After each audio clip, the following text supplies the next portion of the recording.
Please, order. The majority leader has just laid before the House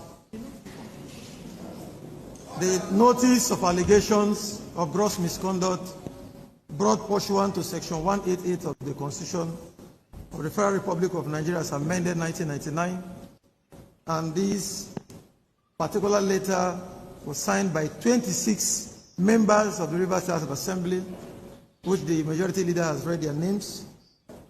Distinguished colleagues, I am now in receipt of this letter, and pursuant to the sections of the 1999 Constitution as amended, I will ensure that this letter is forwarded to His Excellency Sir FUBARA, GSSRS, Governor of Rivers State, within 7 days. Distinguished colleagues, I will do that. Rest assured, I will not renege. I will do my job in line with the Constitution. Thank you.